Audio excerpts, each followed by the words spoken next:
बिस्मिल्लाहिर्रहमानिर्रहीम अस्सलाम वालेकुम रहमतुल्लाह। फेसबुक और यूट्यूब चैनल देख रहे हो, मेरा नाम है अब्दुर्रहमान नाज़िन। आज 20 अक्टूबर है। आज कहा जा रहा है कि जी सेनेट का इजलास 3 बजे बुला लिया जाएगा और आज फाइनली आइनी तरमीम जो है उसको पास करवा लिया जाएगा। रात बिलावल भुट्टो कम से कम जो है वो 2.5-3 घंटे मौलाना साहब के पास बैठे रहे। 1 बजे फिर जो है उन्होंने प्रेस कॉन्फ्रेंस की और उसके बाद तब तक जो है असम्बली का इजलास भी बैठा हुआ था और सेनेट में भी जो सेनेट के मेंबरान हैं वो बैठे हुए थे, क्योंकि उनके मोबाइल ले लिए हुए थे। और ये कुछ चंद बड़े बड़े लोगों को छोड़कर जी जितने भी सेनेटर हैं या हमारे एमएनए हजरात हैं, उनकी यही औकात है पाकिस्तान के इस जमहूरी निज़ाम में। तो वो सब लोग जो हैं बेचारे बैठे हुए थे। फिर खैर ये कह दिया गया कि जी कल दोबारा इजलास जो है बुलाया जाएगा। अब रात को बिलावल भुट्टो साहब ने तो ये कह दिया कि जी मौलाना साहब एग्री हो गए हैं और कल मौलाना साहब जो हैं वो इस आईनी तरमीम को अपने हाथों से पेश करेंगे। मौलाना साहब रात गए तक तो नहीं माने जी, और उन्होंने फिर ये कहा कि जी पीटीआई से कल बात होगी। उन्होंने कल तक का वक्त मांगा है, तो उसके बाद जो है कल इंशाल्लाह इस आईनी तरमीम को आगे बढ़ाएंगे। उन्होंने ये नहीं कहा कि जी आईनी तरमीम को पास करवाएंगे या ये करेंगे या वो करेंगे। लेकिन बिलावल भुट्टो साहब जो हैं वो बड़े मुस्कुरा भी रहे थे, बल्कि मैं तस्वीर आपकी स्क्रीन के ऊपर चला भी देता हूँ। तो इसके साथ-साथ फिर जी एक और बड़ी हैरत अंगेज़ ख़बर सामने आई, जो कि बड़ा धचका लगा सुनने के बाद। रात को लेट नाइट ये ख़बर सामने आई कि ज़ैन कुरैशी साहब जो हैं वो उन्होंने पीटीआई को छोड़ दिया है, गद्दारी कर दी है और वो इस आईनी तरमीम में वोट डालने जा रहे हैं। उनकी जो बहन है मेहर बानो कुरैशी, उनसे बात हुई कुछ सहाफ़ियों की, उन्होंने कहा कि नहीं जी ऐसी कोई ख़बर नहीं है।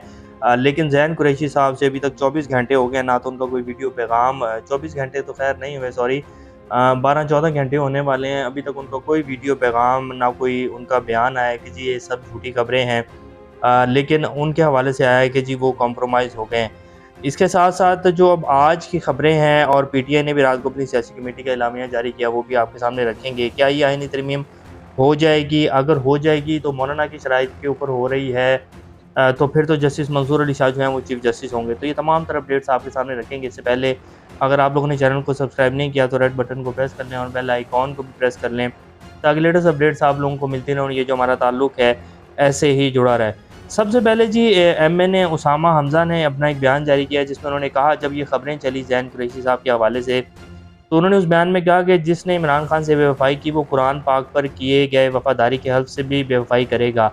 ये हल्फ़ हमने इलेक्शन से पहले और जीतने के बाद लिया था। अगर कोई मजबूर है तो असम्बली में आकर वापसी का रास्ता इख्तियार करे। कुरान पाक पर झूठा हल्फ़ लेने वाला दुनिया और आखिरत में रुस्वा होगा। बिल्कुल ठीक बात उन्होंने कही। आदल बाज़ई जो कि क्वेटा के हैं, एमएनए हैं पीटीआई के, उनका प्लाज़ा गिरा दिया गया जी। कल उनके घर में जो है वो मशीनरी भेज दी गई उनका घर मिसमार करने के लिए। तो उन्होंने इतनी सख्तियाँ झेलने के बाद जो है ये ऐलान नहीं किया कि जी मैं पीटीआई को छोड़ रहा हूँ और मैं जो हूँ वोट डालूँगा।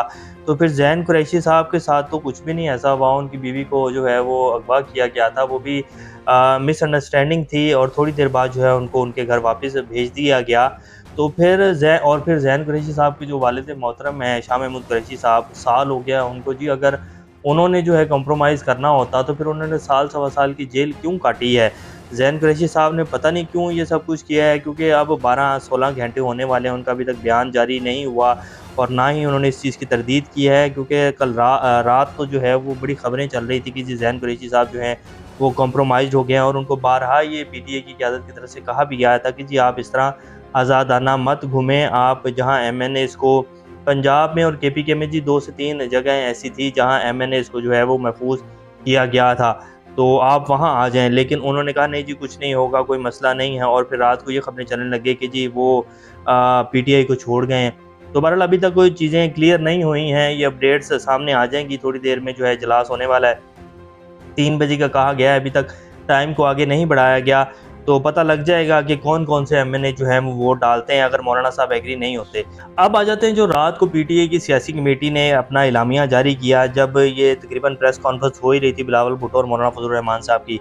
पाकिस्तान तहरीक-ए-इंसाफ की सियासी कमेटी का खुसूसी इजलास निहायत गैर शफ़ाफ़ और मुतनाज़ा तरीन अंदाज में दस्तूर में तरमीम के अमल का हिस्सा न बनने का फैसला। पार्लियामान के दोनों ऐवानों में आईनी तरमीम पर राय शुमारी वोटिंग के अमल के मुकम्मल बायकाट का ऐलान। पार्टी पॉलिसी की खिलाफ वर्जी करते हुए राय शुमारी में हिस्सा लेने वाले तहरीक-ए-इंसाफ के अरकान कौमी असम्बली और सेनेट के खिलाफ भरपूर एहतजाज का फैसला। इंतखाब पर खुला डाका डालने और अवाम का मैंडेट हथिया कर ऐवानों पर काबिज होने वाले गिरोह के पास आइन को बदलने का कोई अखलाकी, जमहूरी और आइनी जवाज़ नहीं। सियासी कमेटी तहरीक-ए-इंसाफ मैंडेट चोर सरकार और इसके सरप्रस्त आइन में तरमीम के जरिए मुल्क में जंगल के कानून को नाफिज करना और जमहूरियत को जिंदा दुरगुर करना है सियासी कमेटी तहरीक इंसाफ रोज़ अव्वल से इन मुतनाज़ा तरीन तरमीम के मुखालिफ और इन्हें मुल्क के मुस्तकबिल के लिए तबाह कुन समझते हुए इनकी मज़ामत में मसरूफ़ अमल है। सियासी कमेटी तहरीक इंसाफ दस्तूर का चेहरा मस करने कि इस बेहुदा अमल और इस पर दोनों ऐवानों में राय शुमारी से मुकम्मल तौर पर अलग रहेगी। तो उन्होंने जी भरपूर तरीके से बाइकआउट का ऐलान कर दिया है। जब एक तरफ जो है बिलावल भुट्टो साहब मौलाना फजल रहमान साहब के साथ प्रेस कॉन्फ्रेंस कर रहे थे और मौलाना साहब ने कहा कि जी सुबह तक जो है पीटीआई ने टाइम लिया है, और बिलावल भुट्टो साहब ने ये भी कहा कि जिस तरह आपने हमें मना लिया आप इसी तरह पीटीआई को भी मना लेंगे। बिलावल भुट्टो साहब जो है बड़े मुस्कुरा रहे थे, लेकिन मौलाना फजल रहमान साहब के जो फेस एक्सप्रेशन थे वो कुछ ख़ास अच्छे नहीं थे बिलावल भुट्टो साहब को लेकर और इस प्रेस कॉन्फ्रेंस को लेकर। अब बहरहाल देखते हैं कि आज किस तरफ जो है वो ऊँट ये बैठता है, और ऊँट जो है क्या खैमा फाड़ कर बाहर आएगा, जैसे कल फारूक सत्तार साहब ने कहा। फिर इसी तरह जी रात को जो है अमीर मुकाम साहब जो है उन्होंने कहा कि आइनी तरमीम पर डील डन है, हुकूमत और मौलाना एक पेज पर आएंगे, अली मीन गंडापुर की छुट्टी हो जाएगी, केपी की हुकूमत जो है वो घर चली जाएगी और गवर्नर राज लगा दिया जाएगा। ये सारी खबरें तो सुनो तो इसी तरह लगता है कि जी ये जो है गवर्नर राज किस तरह लगेगा जी। केपीके में गवर्नर राज लगेगा तो फिर पीटीआई तो सड़कों के ऊपर होगी, और न सिर्फ पीटीआई सड़कों के ऊपर होगी, तहरीक शुरू हो जाएगी बुकला की, तो फिर हुकूमत चलाना बड़ा मुश्किल हो जाएगा, हुकूमत या निज़ाम नहीं चल सकेगा। अब जो अभी की लेटेस्ट खबर है जी मौलाना फजल रहमान साहब के हवाले से कि अगर वो ना माने तो फिर ये तरमीम किस तरह पास करवाई जाएगी वो मैं आपके सामने रखता हूँ। मौलाना फजल रहमान ने मस्बत रवैया अपनाया था, हम कभी हतमी बात जान नहीं सकते, आज 2 बजे तक इंतज़ार किया जाएगा, मौलाना से मुलाकात होती है और वो क्या जवाब देते हैं। अगर मौलाना फजल रहमान ने आज दिन 2 बजे तक हामी ना भरी तो काबीना का इजलास होगा और मौलाना फजल रहमान के मसवदे से हटकर पुराने मसवदे से बहुत सारी चीज़ों को शामिल की करेगी, यानी कि पीपल्स पार्टी और हुकूमत। मौलाना फजल रहमान अगर ना माने तो मसवदे में फ़ौजी अदालतों के क़याम की शक भी आ सकती है। मौलाना फजल रहमान से मस्बत जवाब ना मिलने की सूरत में असली मसवदे में शामिल शिकों की मंजूरी के लिए तैयारियाँ मुकम्मल कर ली गई। अगर मौलाना फजल रहमान मान गए तो फिर प्राइवेट मेंबर बिल के तौर पर मौलाना फजल रहमान खुद बिल पेश करेंगे। कौमी असम्बली और सेनेट दोनों वानों में अलग अलग 2/3 अक्सरियत मौजूद है। यानी कि अगर मौलाना साहब आज नहीं मानते हैं जी तो फिर पुरानी जो तरमीम है और जो पुराना बिल आया था उसी को पास करवाया जाएगा, और अगर मौलाना साहब मान जाते हैं तो फिर मौलाना साहब की शराइत के ऊपर जो बातें हुई हैं उसी को लेकर आगे चला जाएगा।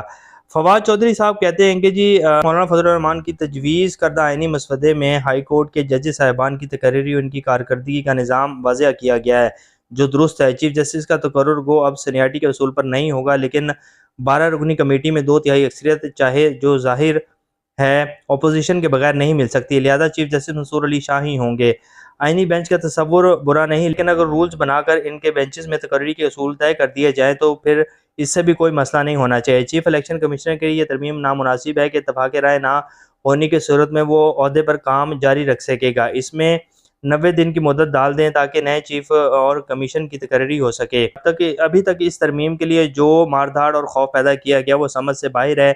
ये तरमीम तो वैसे ही बातचीत से हो सकती थी, फिर पाकिस्तान की पूरी दुनिया में ऐसी बदनामी करने की क्या ज़रूरत थी। वो कह रहे हैं कि जी चीफ जस्टिस जो हैं मंसूर अली शाह होंगे, और जो चीफ इलेक्शन कमीशनर का तकर्रुर है वो ये गलत डाली गई है इसमें तरमीम की जी अगर इत्तफाक़ राय ना हुआ अपोजिशन और हुकूमत में तो फिर वही जो पहले वाले चीफ इलेक्शन कमीशनर वो अपना जो है काम जारी रखेंगे। ये गलत है, इसमें 90 दिन का टाइम डालें और उसमें जो है उस तरीके से इसको लेकर चलें, ये इस तरह नहीं होना चाहिए। तो ये अभी की कुछ जी सूरत हाल है। अभी 3 बजेंगे, मौलाना साहब की तरफ से कोई प्रेस कॉन्फ्रेंस नहीं आई है, उनकी पीटीआई से मुलाकात होगी, फिर पता चलेगा कि जी हालात जो हैं वो किस तरफ जाते हैं। बिलावल भुट्टो साहब तो रात को बहुत ज़्यादा खुश थे कि जी मौलाना साहब जो हैं वो मान गए हैं, लेकिन अभी तक मौलाना साहब नहीं माने हैं। जी मौलाना साहब मानेंगे तो जस्टिस मंसूर अली शाह को नोटिफिकेशन करना पड़ेगा, जो कि हुकूमत बिल्कुल भी नहीं चाहती है। तो देखते हैं कि आज ये ऊँट किस करवट बैठता है। अभी तक के लेते हैं अपना और का ख्याल रखिएगा। अल्लाह हाफ़िज़।